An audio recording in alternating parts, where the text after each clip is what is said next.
지금 시장 분위기는 그야말로 초상집입니다. 아마 이 영상을 보시는 분들 중에도 불안한 마음에 스마트폰만 쳐다보고 계신 분들 많으실 건데요. 오늘 영상은 XRP 홀더분들에게 그저 희망 회로를 돌리며 위로하는 시간이 아닙니다. 지난 5년간 땅 밑에서 그들이 몰래 깔아놓은 흔적들을 통해 XRP가 왜 새로운 금융의 역사가 시작된 분기점인지 그 논리적 근거를 낱낱이 파헤쳐 드릴 겁니다. 안녕하세요, 김선우입니다. 먼저 그들이 땅 밑에 숨겨둔 첫 번째 흔적, 제도의 변화부터 뜯어볼 텐데요. 이건 차트에 줄만 긋는 트레이더들은 절대 볼 수 없는 행정 문서 속에 숨겨진 비밀이거든요. 최근 리플사와 관련해 아주 의미심장한 움직임이 포착됐습니다. 지난 12월 9일 브래드 갈링하우스가 트윗 하나를 올렸죠.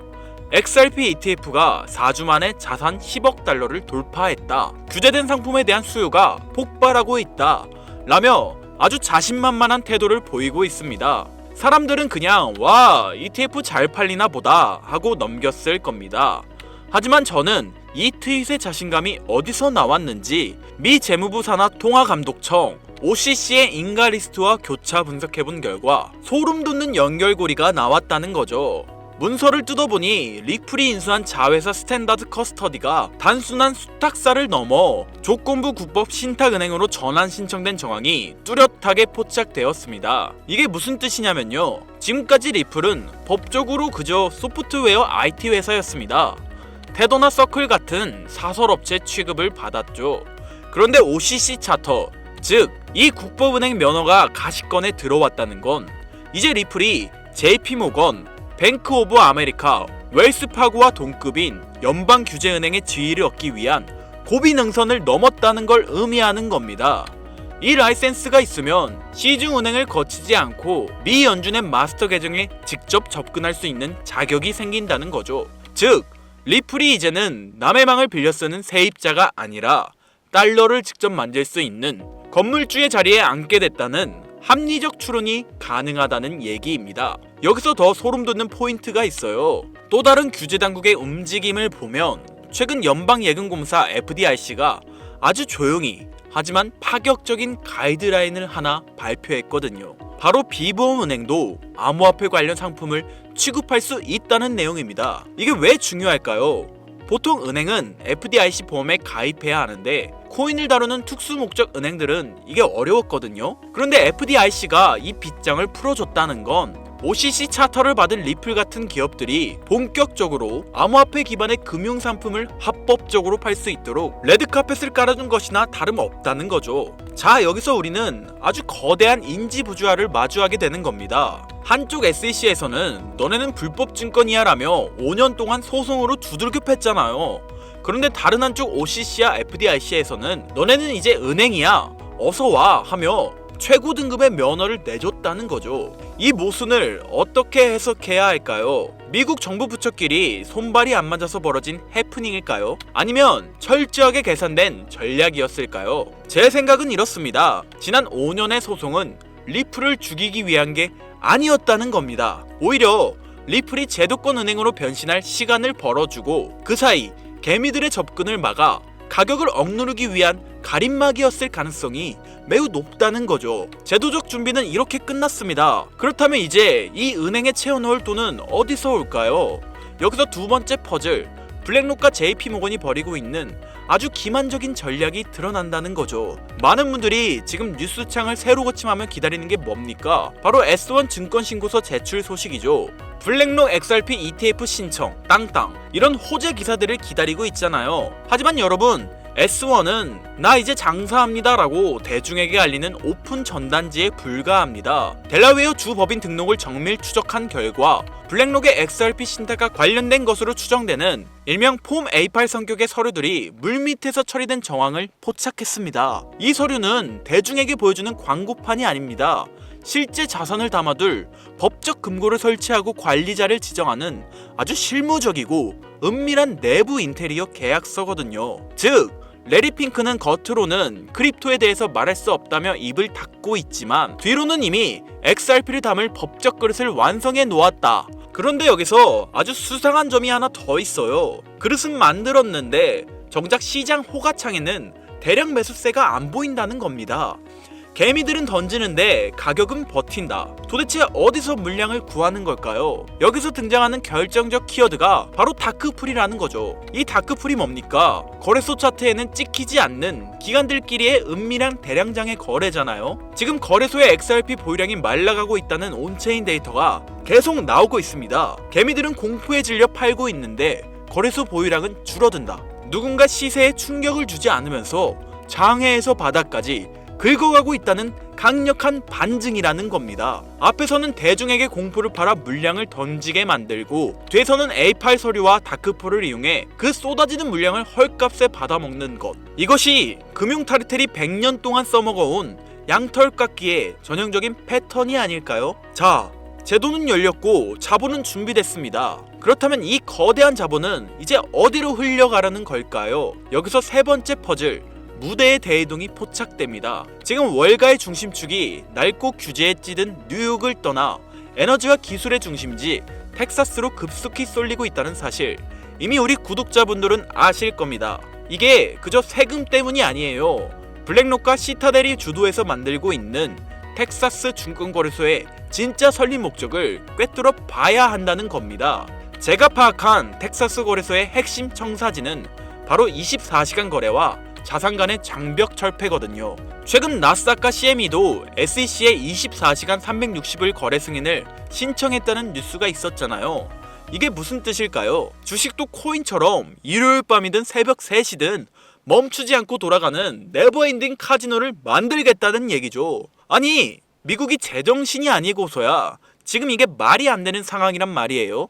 그런데 최근 미국의 움직임을 보고 숨겨진 의도를 정확하게 파악하게 되었습니다. 여러분들도 이미 보셨을 겁니다. 트럼프 행정부가 델타포스를 투입해 베네수엘라 마두로 정권을 전격 체포하는 것도 모자라서 동시에 뜬금없이 덴마크의 그린란드 매입을 다시 강요하고 있다는 뉴스 보셨을 겁니다. CNN이나 공중파 뉴스에서는 이걸 트럼프의 제국주의적 야욕이다, 석유를 노린 전쟁이다, 혹은 단순한 독재자 처단이다 라고 언급하고 있는데, 결론부터 말씀드리자면 전부 틀렸습니다. 트럼프는 지금 전쟁을 하고 있는 게 아닙니다. 그는 지금 쇼핑을 하고 있는 건데요. 그것도 국가의 장부, 즉 밸런스 시트를 통째로 갈아엎는 국가 단위의 구조조정을 진행 중이라고 보는 것이 훨씬 합리적입니다. 2026년 미국의 부채는 한계에 달했습니다.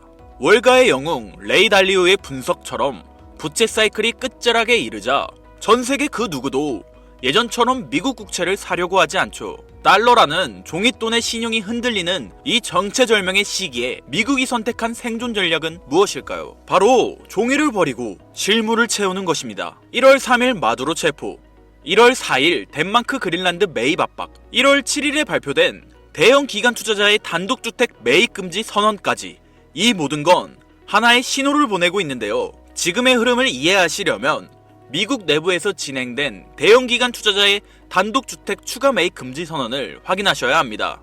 표면적인 명분은 훌륭하죠. 블랙록 같은 거대한 자본을 가지고 있는 대형 투자자들이 우리 서민들이 사야 할 집을 다 사버리니까 서민들은 살 집이 없어지고 월세가 너무 비싸지는 겁니다. 그러니 트럼프 입장에선 야, 기관들 이제 부동산에서 손 떼 라고 발표한 건데요. 당연히 서민들은 환호하였습니다. 하지만 저는 트럼프의 움직임과 이 법안이 반드시 하나의 연결고리를 가지고 있을 것이라 확신했는데요. 금융의 관점에서 이 조치는 기업들에게 부동산 시장에 대한 사형 선고나 다름없습니다. 지금까지 거대 기업들은 남아도는 현금 유동성을 어디에 파킹해놨습니까? 가장 안전하고 덩어리가 큰 미국 부동산이었습니다. 말 그대로 기업들의 전용 주차 자리 중 하나를 정부에서 막아버린 겁니다. 그렇다면 부동산 시장에 사용되었을 수천, 수조 원의 돈은 어디로 흘러 들어갈까요? 돈은 가만히 있으면 그 가치가 떨어집니다. 그 말은 어딘가로는 반드시 흘러가게 된다는 건데, 주식시장은 이미 대세 상승장이 시작된 지 오래됐고 AI 거품론으로 언제 떨어질지 모르는 상황입니다. 미국 부채율이 높아 채권은 매력이 없고 갈 곳을 잃은 이 거대한 유동성을 받아줄 덩어리가 크면서 아직 저평가된 새로운 그릇이 필요해진 시점인 거죠. 그런데 기업들이 방법을 궁리하던 와중 미국 정부가 대놓고 방향을 제시해 주었습니다. 미국 청산예탁결제원 DTCC가 발표한 스마트 나비 프로젝트와 캔톤 네트워크 테스트.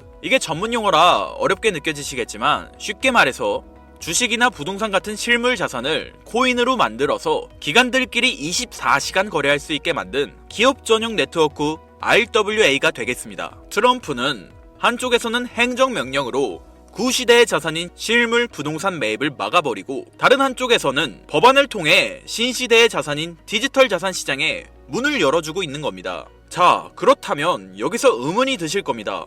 이들이 이렇게 강제적으로 고여있는 자본을 움직이려는 이유는 무엇일까요? 단순히 비트코인 2억, 3억 가는 게 목표라서요? 아닙니다. 그들이 보고 있는 건 코인 시장을 넘어선 더 거대하고 본질적인 패권의 이동입니다. 최근 일론 머스크는 한 팟캐스트에서 이런 말을 했습니다. 미래의 화폐는 달러나 금이 아니라 전력량 에너지가 곧 화폐가 될 것이라고요. 이게 당장 들으셨을 땐 이해가 어려우시겠지만 핵심은 이겁니다. 지금까지의 달러는 신용을 기반으로 사용되었습니다. 미국 정부가 보증한다는 믿음에 기반한 어떻게 보면 그냥 종이 쪼가리였죠. 하지만 지금 세상은 변하고 있습니다. 앞으로는 AI와 로봇이 일을 하는 세상이 올 거고 이를 움직이는 건 종이가 아니라 바로 전기입니다. 전기가 끊기면 AI도 금융도 비트코인도 멈춥니다. 즉, 전기를 가진 자가 화폐를 발행하는 권력을 진다. 이것이 바로 머스크가 꿰뚫어본 에너지의 본질인 겁니다. 왜 트럼프가 이 시국에 갑자기 델타포스를 베네수엘라로 보내고 덴마크한테 그린란드를 내놓으라고 윽박지르는지 이상하지 않으셨습니까? 언론은 영토 확장이라 떠들고 있지만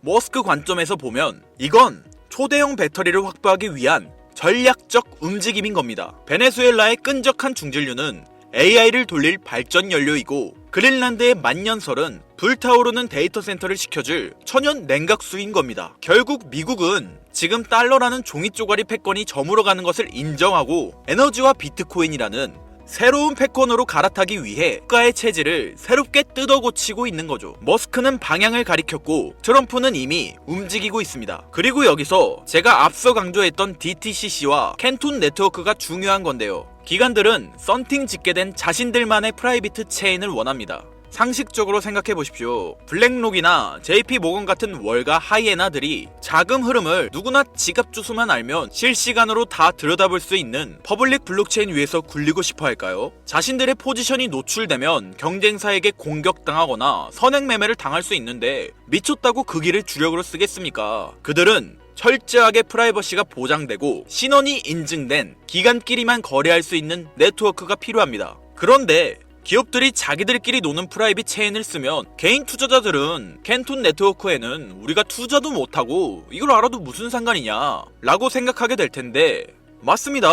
우리는 여기에 투자를 못하죠. 하지만 여기에는 틈새가 존재합니다. 기관들이 자기들끼리 지하 고속도로에서 돈을 굴리더라도 결국 그 유동성을 현금화하거나 외부로 빼내려면 반드시 일반 국도인 퍼블릭 체인과 만나는 인터체인지를 거쳐야만 합니다. 즉, 기관의 프라이빗 장부와 우리가 쓰는 퍼블릭 블록체인을 기술적으로 그리고 법적으로 연결해주는 유일한 연결고리. 그러면서도 머스크가 강조한 에너지 데이터까지 처리할 수 있는 미들웨어 코인이 반드시 필요한 거죠.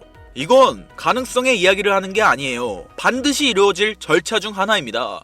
기관들의 비밀 문서와 머스크의 발언을 종합했을 때 이 히든 코인은 반드시 다음 3가지 조건을 충족해야만 할 것입니다.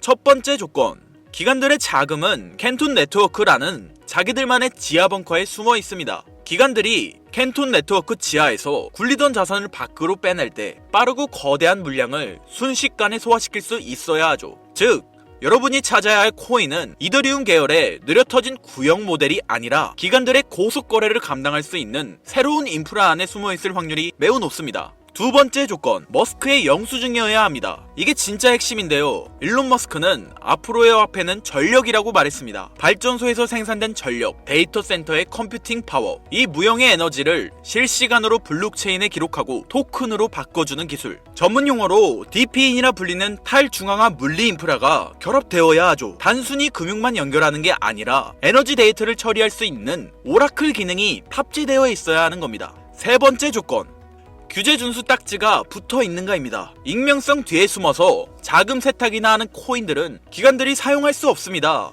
반대로 디지털 신원 인증 기능이 내장되어 있어서 이 돈은 불법 자금이 아니라 삼성전자가 보낸 돈입니다 라고 꼬리표를 붙여줄 수 있는 화이트리스트 코인. 기관들은 오직 이런 코인만 파트너로 인정할 텐데요. 이 세 가지를 충족시키는 코인은 단 하나입니다. 여기서 이제 그래 네가 생각하는 그 종목이 뭔데? 라고 답답해 하실 분들이 있으실 거예요. 제가 여러분께 종목을 딱 정해드리면 속이 시원하시겠죠? 하지만 저는 종목을 찝어주는 리딩방을 운영하려는 게 아닙니다. 저는 여러분께 고기를 잡을 수 있는 그물을 만들어 드릴 건데요. 이 그물에 걸리는 코인이 있다면 그게 바로 2026년 전 세계에서 가장 주목받는 히든 코인이 될 것입니다. 그리고 그 히든 코인을 저는 영상에서 공개할 생각입니다. 솔직히 남들에게 공유해드리는 게 아깝습니다. 저 또한 전업 트레이더이기 때문에 한 달, 두 달을 밤을 새워가며 분석한 이 종목을 그냥 공개한다는 게 솔직한 마음으로 아깝다는 심정이 드는 게 사실입니다. 화면에 보이는 번호 제 개인 번호입니다.